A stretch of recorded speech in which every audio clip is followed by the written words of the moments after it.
Hi, come in, get comfortable wherever you're watching from. Let your shoulders drop for a second. I'm Clara. If you're here tonight, this one might be a little different than what you're used to. This isn't for the person left waiting.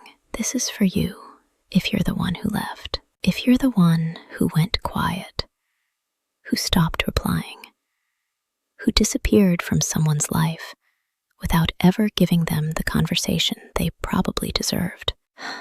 Maybe you've carried that for a long time without saying it out loud to anyone. Maybe you've told yourself the practical version of the story. It wasn't working. It needed to end. Staying would have been worse for both of you. All of that might even be true. But somewhere underneath the practical version, there's probably a quieter one you don't say as easily.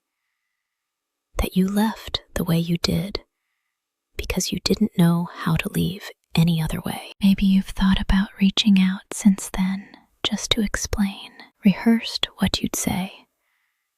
More than once, usually late at night, when it's hardest to talk yourself out of feeling things, and then you didn't send it. Not because you stopped caring what they went through.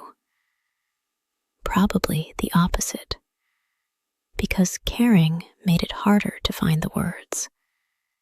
And the longer you waited, the more impossible any explanation started to feel. Maybe this wasn't a romantic relationship at all. Maybe it was a friendship you let fade. Because staying close felt more complicated than drifting away quietly.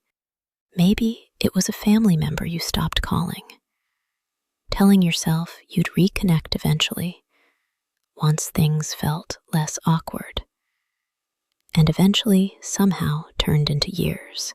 The specific relationship doesn't change the shape of what you're carrying.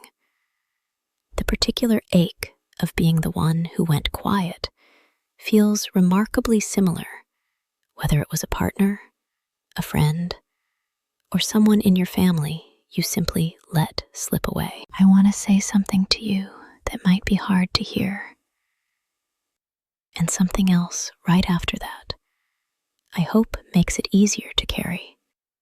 Leaving without an explanation almost never comes from cruelty.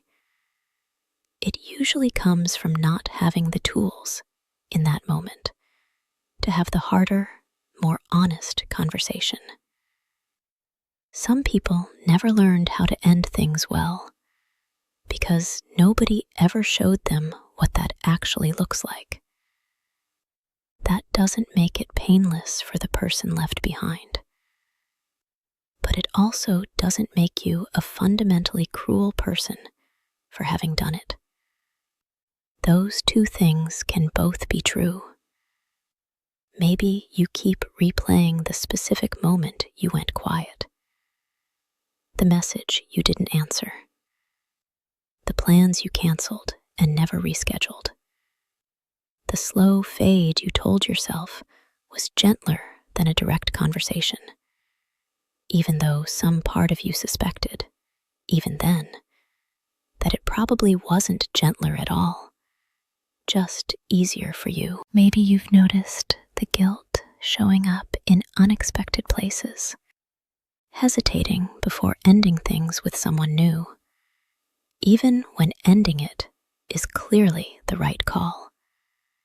Because some part of you is terrified of repeating the same quiet disappearance, over-explaining small things in your current relationships, almost compulsively, as if enough words now could somehow make up for the words you didn't say back then.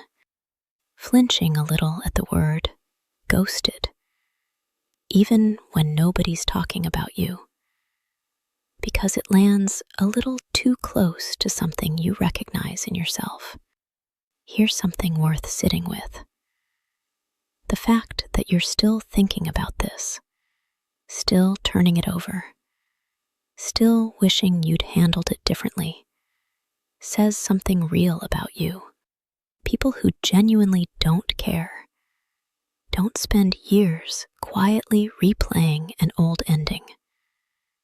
The guilt you're carrying is proof of the same capacity for care that made the leaving so hard to do honestly in the first place.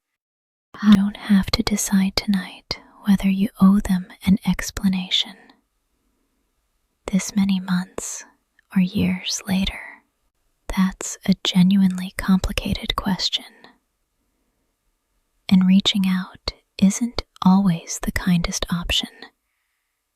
Just because it might ease your own guilt, sometimes contacting someone again is more about your relief than theirs. And it's worth being honest with yourself about which one you'd actually be doing it for. What I do want you to hear is this: you're allowed to forgive yourself for how you left, even if you never fully explain why to the person it happened to.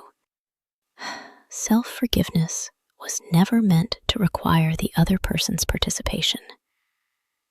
It's something you're allowed to do quietly, on your own, the same way they might eventually need to forgive you without ever getting the conversation they wanted. Maybe you've told yourself you don't deserve to feel better about this, that the guilt is a kind of penance you're supposed to keep paying indefinitely. I want to gently push back on that. Guilt that never resolves into anything.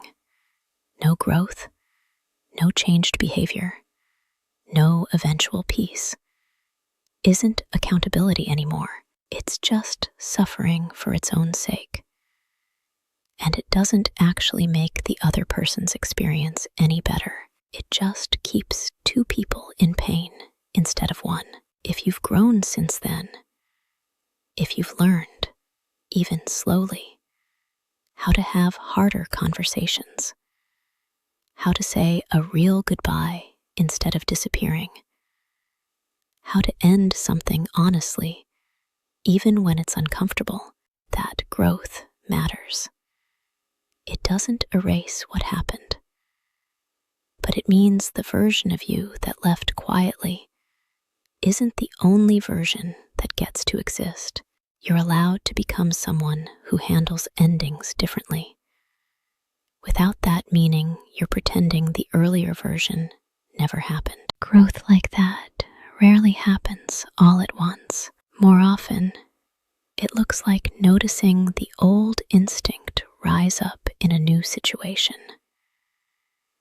The urge to go quiet instead of speaking honestly, and choosing, this time, to do it differently, even when it's uncomfortable. It might mean an awkward, imperfect conversation instead of a clean disappearance. It might mean sitting with someone's disappointment in real time instead of avoiding it by vanishing.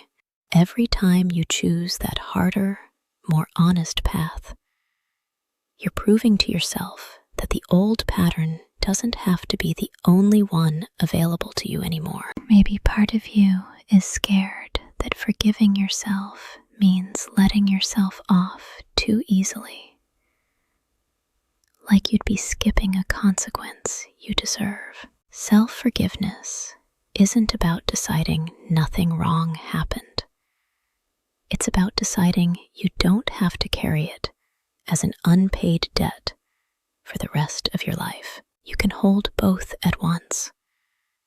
This caused someone real pain, and I'm allowed to stop punishing myself for it indefinitely. If there's a version of you that's ready to reach out, even now, even years later, that's allowed too. Not every unexplained ending is unfixable.